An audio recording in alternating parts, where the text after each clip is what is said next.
Hi, hello, welcome back to my channel. I'm Amber, and today I'm going to be sharing with you my April wrap-up, and I'm also going to be talking about films and TV shows that I've been watching recently.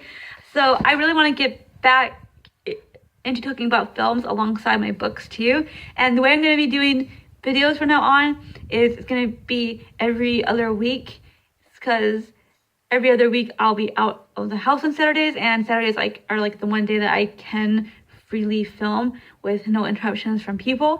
So it's going to be every other week, and every other week you'll get a wrap up of whatever films, TV shows, and books that I've been watching, reading during that time. But since I've been gone for so long, not by choice, I will tell you, usually it is, this time it wasn't. My computer crashed. I had to replace my hard drive. So it's been a while since it's been a while since I could, but it's also been a while for me to be able to. I just lost complete motivation. I finally am back, and hopefully this will be made and put up. I'm going to try not to have to edit this, so if you hear dogs barking, I apologize. I hope you can handle any slight mistakes with, words and stuff, because I boo a lot. So we're just gonna have to deal with that, because I really don't want to have to edit. It's like the one thing that I have been dreading when it comes to the process of making these videos, which is also why I have been not making them. So let's get into this with the books, because I haven't really been reading a lot in this month when it comes to first time reads.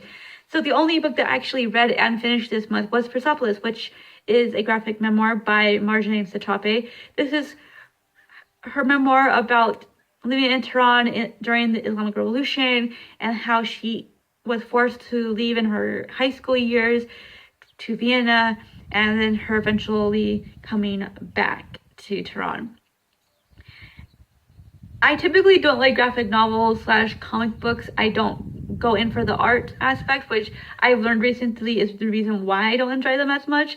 But I did like Art Spiegelman's Mouse, and that's a graphic memoir, and I thought, since it kind of felt like they were both in the same vein, that I would enjoy this as I enjoyed that one. So I picked it up, and very happily I did enjoy this. I thought that this was a moving, powerful memoir that was very honest, and she was very open about her life and how it was like for her to grow up in this very turmoil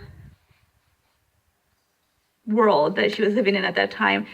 And I learned a lot about the Islamic Revolution through her, things that I never even knew, like the fact that the scarf, as she calls it, wasn't something that they actually wore before the Islamic Revolution, the fact that they were co-ed, and all that. It was just so crazy to think about how I always thought that I always thought it was hijab, but maybe that's not what I'm thinking of. But she calls it the scarf. I always thought that they wore the scarf and that it was just part of their culture always, but apparently that was not really so. So that really was something that stayed with me when I read this book, and I don't even know why, because it's not like it's one of the main things. I think a lot of the reasons why that one's because although it deals with the politics of what was going on, it was just something that I'd never heard about, and she really does kind of drag out the politics discussions throughout the book at times, when I just really wanted to hear more just about her life in general and getting more of that rather than that, So I did enjoy this. I thought that she was very honest. There was one moment where she talks about how she makes a certain choice, and I don't want to spoil this because I think that you need to read this and make up your own mind about if you can be understanding of that choice. Like, I got it. Like in that moment, all she was thinking of, I need to get out of this situation alive. But for me, it's like you sacrificed someone else's life in a way for your own, and that in itself is a horrible and selfish thing. And so in that moment, I really felt disappointed. Like, it took me a little bit to get back into the book after that, but the fact that she was so honest about that she was willing to put that in the memoir, made me respect her even more. And I know that in retrospect she knew that what she did was wrong, and that I was able to accept that at least I knew that eventually she would have. But there was just times where I just didn't really, like, she would do certain things, and I just wasn't really sure about, like, what she herself felt. Like, she was, like, if she really felt regret for what she did, like, if she was truly sorry for what her choices were. Like, sometimes I just had to wonder. And so even though I know that she had to have thought badly about what she did in that moment, I don't know if she truly is sorry about it. So like, there's just like these moments of doubts.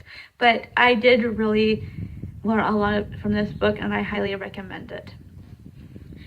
So I have tried several books throughout this month. The Alchemist, which I thought was pretty boring. I didn't really care about the parable-esque style. I actually read 50 pages and didn't really think much about it. And when I picked it up, I realized that I had forgotten everything that I had read previously. It was so boring that everything just went right out of my head. So I just DNF'd that. Then I tried A Dog's Purpose by W. Bruce Cameron. I borrowed this from the library. Again, it was boring. I don't really like Cameron's writing style, which I already knew, but I wanted to read it because of the film. But sadly, again, found out that I should just believe my own opinions and not pick up books that I know I'm not going to like the writing. And so, sadly, didn't work.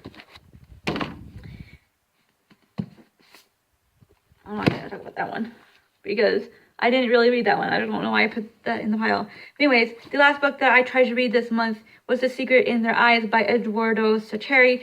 This one I DNF'd because he rambles so much that the story got lost in the rambling. I didn't really see where the story was in all of it, and the writing itself was pretty good. I could have handled the story with the writing if it had been for the rambling, but it didn't really hook me, and I don't ever see myself watching the film because it's Americanized, and I just feel like that's kind of weird.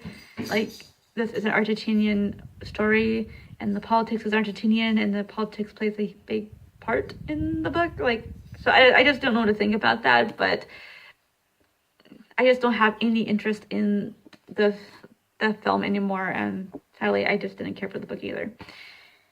But this month has been mainly rereads. I don't know if I mentioned this, but I was trying to read so many books at once. I was reading like 5 to 6 pages of nonfiction. I was rereading 2 books at one time. I was trying to read 2 books that for the first time, one that was from my own shelves from the library. That was just too many stories all at once. And so I was like, okay, I'll just read the 2 rereads. Then I was like, no, I just really want to focus on one story.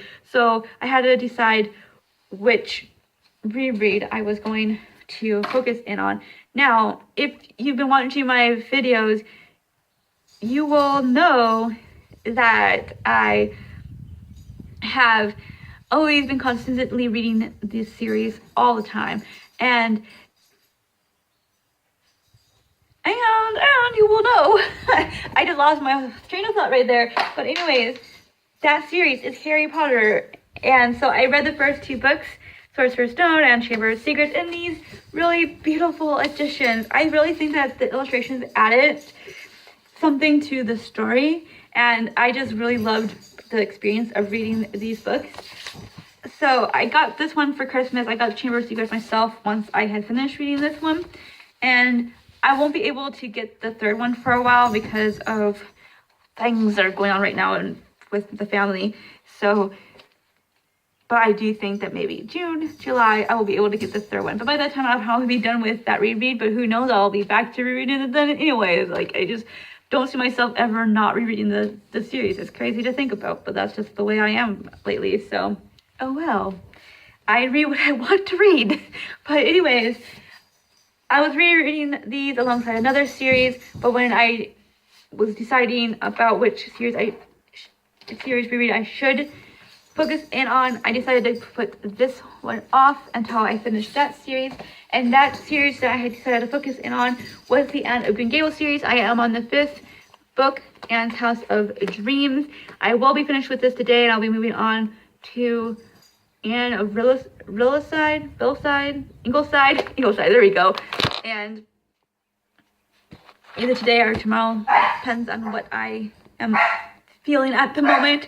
But now that I have been focusing on this, I decided that 2 books is fine with me, which it is for the most part. I don't mind reading 2 books, but the series we read will be my main thing that I read, but I will be focusing also on this. I want to read this in a month's time, and I sectioned off all of them, so I will be able to do so if I keep up with my certain page count each day.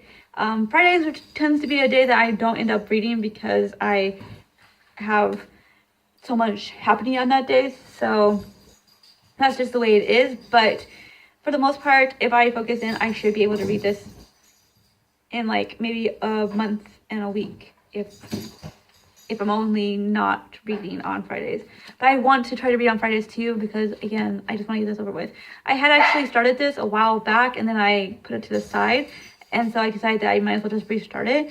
I don't really feel like Nicole is giving me a full, true portrayal of this man. I'm not really sure. I just feel like he's romanticizing him, that there's just too much positivity to this man. Like, I'm just like, no person is that good. Like, so I'm not really sure what to think about that. And since I haven't really gone in far enough, like, I was only 100 pages in at that point, so I'm just not really sure.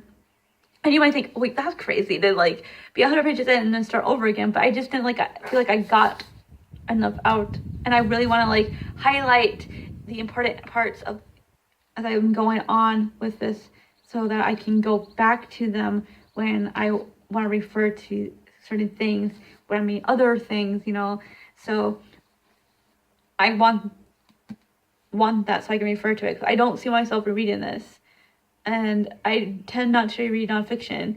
So if I want to refer to something, I want to be able to do so. So anyways, that will be happening, and I've already read my day section. So that is all the books that I've read in the month of April, or tried to read. Now we're going to talk about the films that I have watched in the month of April. I think a couple of these are not from April, but I can't be sure, and I want to talk about them. So, films. The first film that I'm going to be talking about is Free State of Jones. I really don't know much about like who the director is. I know it stars Matthew McConaughey, of course, who plays the main character, and I can't really remember who the main character's name is anymore. But this is about a man who was part of the Confederate Army, and he deserts after he feels like he's being mistreated. They're all being mistreated by the leaders of the army. And he ends up joining up with other Confederate soldiers who deserted because of similar feelings and ex-slaves, and they create their own army, and they secede from the Confederacy, and it's their fight in the middle of the Confederacy for fair treatment, I guess. Not just for them, but for the ex-slaves too. I really found the film really engaging. I loved how they handled the story, and I really enjoyed Matthew McConaughey in this. I think he did such an amazing job in portraying this man in such a way that I would connect to the guy. I really was rooting for him all the way through, and I loved the story. So, interesting enough, it made me go and research as much as I could on the internet to find out about this man, and I looked up on Wikipedia, found a lot of information, and it's interesting to know that there's a lot of confusion about him. Like, is he truly a good man? Was he racist? Was he not racist? And I feel like a lot of there was propaganda from the enemy trying to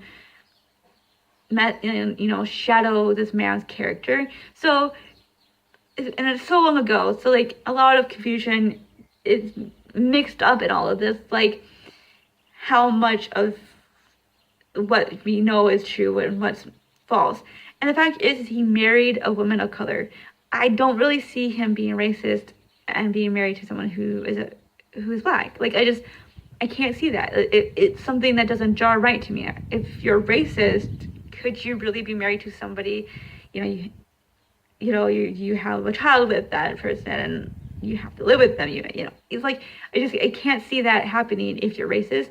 So, you know, and this is a fictional account of a true story. I really enjoyed the film. Who knows how much of it is true? Like, it's hard to know. And like I said, with how much shade the enemy put on him and time being what it is, you don't know anymore. But I really enjoyed the film for what it was. The next film that I watched was Loving. I don't remember who stars in this, but this is a true story about a couple whose last name is Loving. And they get married. They're interracial. They're an interracial couple who get married illegally, apparently. So bizarre to me to think that is something that could be. But they get arrested for being married. They go to court for this, and it reaches all the way to the Supreme Court. But this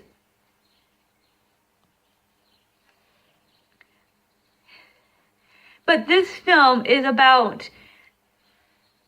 really about this couple's marriage and how throughout all of this they are faithful to each other and their love. And it was so beautiful to watch. I will admit that it was super, super slow at the beginning, which made me almost DNF this film. But these two actors did such an amazing job in portraying this couple and their love for each other that their love and their relationship hooked me and kept me watching. And typically I would have DNF'd it like 10-15 minutes in because it was still going pretty slow at that point. But once you get into the crux of the story, it gets better and it's enjoyable and all that. So I would highly recommend this film. I think they did such an amazing job with it in showing this relationship and what they had to go through. So highly, highly recommend. The next one we have is Victoria and Abdul. I'm not 100% sure if I get the title right. Like, for some reason I feel like I'm getting the Victoria part wrong, but I'm pretty sure it's right. Anyways, this stars Judi Dench, and she actually portrayed the same character years ago. When I saw the synopsis of this film, I was like, this is really weird, and Judi Dench is playing the same character again. That's weird. And then I realized that this is kind of like a sequel to that film. So in the first one, it's a younger Victoria who gets into this romantic relationship with a man named John, who I think is Scottish, and he like travels there to be her companion, I guess. Like, I'm not 100% sure because it's been a while since I've watched that one, but everybody around her was scandalized and was trying to thwart their relationship. And this one is similar in the sense that she finds herself having a friendship with Abdul, who's from India, and everybody is trying to thwart their friendship. And whereas in the other film, I really felt that they handled it well. There was just something really beautiful about that film and the relationship, and I really enjoyed it. But this one, I felt like it was just a mockery. It was too light, and there was no sense of seriousness about the film. Like, it was just mockery, and it was just too comical for me. I couldn't take it. I don't mind comedy to a point when it comes to these films, but you have to have a tone of seriousness. Like, this person was going through a lot. She had to always keep face with everybody, and she had to have been lonely, and it does show that in the film. But instead of taking that seriously, they kind of like make fun, it feels like, and I just couldn't deal with that. So I actually DNF'd this film, sadly, because I do love Judi Dench. The last film that I have to talk about is Murder on the Orient Express. This film is very disappointing to me. I did not like it. I thought I was going to enjoy this. I was almost tempted to go watch this in the theaters, and I'm really, really grateful that I did not waste my money on that at all, because this film was a disaster to me.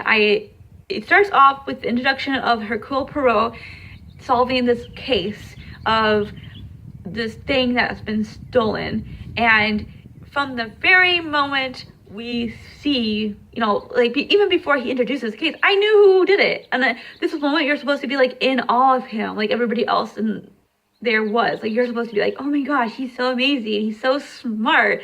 And I'm just like, no, no, no, no. That's all 100% predictable. I saw that coming. So that was a really bad introduction to this film for me. I also think that they overdid Hercule Poirot, and maybe that was like done on purpose. I don't know, but it kind of like ruined it for me. Like, I feel like you're supposed to connect with the main character, especially when it comes to the detective. You know, in these kind of stories, you want to connect with them. You want to be able to trust them. And I just felt like he was so arrogant. And you know, you have arrogant characters, and I can enjoy arrogant characters if there's something more to him. If he's all surface and shallow and arrogant, I am not going to care, and I'm not going to like him, and that's going to probably ruin the story for me. And it kind of did here, because even though there is like something there, it's not developed. You only have these moments where he's like, oh, my Catherine, oh my gosh, I can't believe you died. And I'm just like, this is so over the top and ridiculous. And I kind of overdid it too, because it wasn't like that bad. But the reality is that you don't get to know who Catherine is at all. Is this his wife? Is this his daughter? Is this his sister? Is this his mother? Like, who in the world is she? Never find out. Don't even really know. I kept expecting somebody to bring her up, and then we finally get to know who she is truly. And I don't really feel like, no, I don't even feel, I know it never happens. Then you get the whole murder case. So Hercule Poirot goes on to this Orient Express to kind of have a vacation of sorts. He ends up having to solve a murder case because one of the passengers dies. And everybody is a suspect. And I thought this was going to be as predictable as the first case that we see, but it wasn't. Like, I am surprised to say that it wasn't as predictable. But as soon as, like, I knew, like, a certain thing, I knew who did it. And then I did not really care for the result of this case. And I'm not going to spoil you. I just thought that it was wrong. I didn't care for it. It ruined this whole thing for me. And I get what the whole message was. I just didn't care for it. And the film just wasn't good. Like, I'm sorry, but I'm being harsh about this film. But I think my expectations were a little bit too high. And the fact that my expectations were ruined really just upset me a little bit too much, maybe. But anyways, sadly, I do not recommend this. I would give it a hard pass. So, TV shows I'm currently watching. I was watching Midsomer Murders. I'm on a break of that right now. And this TV show does have a lot of issues. It's sexist. It's very white. You don't really see the changes in that until the 14th season when we get a new detective and all that. But, you know, it's one of those things where I can watch it in the background and not really miss anything, and not, you know, I can do other things and it's fine. But I am currently watching Arrow. So I was rewatching the Dark Knight trilogy. I haven't actually finished it. I watched the first two, and then as I was watching them, I was like, oh man, that's making me want to watch Arrow. So I ended up starting to watch it, and then for some reason that made me not want to continue on with the third film. I am really weird. I don't know why that made me do that, but I just have been procrastinating on finishing this trilogy. And I like the first film as much as I like the other two. So I don't know why. And it will happen. I'm really hoping that will happen maybe tonight. But anyways, the thing about Arrow is that it's very intense and dramatic, and I just can't deal with that to a certain point. Like, my anxiety goes way over the roof, and so I end up having to not watch it anymore. So I would watch the first season when I first watched it, and then I would take a break after I tried watching the second season, couldn't deal. Then I would finally watch the second season. Same thing would happen with the third season. I had to take a break. Then I watched the third season most recently, finally, and then I had to take a break with the fourth one. And so maybe the pattern will hold. I will watch the fourth season for the first time, finally, all the way to the end. We shall see. But I really do have some issues with this show. I hate the fact that they keep bringing back dead people. I'm just like, let the dead be dead and move on to new characters and new storylines. Like, I just feel like it gets a little bit old and repetitive. But I just love Arrow. I love him and Felicity, and I can't resist going back to it, especially the first two seasons. They're the best seasons completely for me. So it's just one of those shows that I will keep going back, and eventually, maybe if the show ever ends, I will be able to say that I watched the whole series. I'll never be able to catch up to where it is now. It's on the 6th season. I have to catch up on the 4th season right now. It's never gonna happen. So anyways, that is all I have for y'all. That's what I've been watching and reading. I would love to hear your thoughts on the books and films that I have reviewed for y'all. I'm sorry if this is a little bit rambly and there's a lot of mistakes, but I don't edit this and I just can't deal with that right now. So hopefully it just wasn't too much for y'all. Thank you so much for watching, and I'll see you in the next one.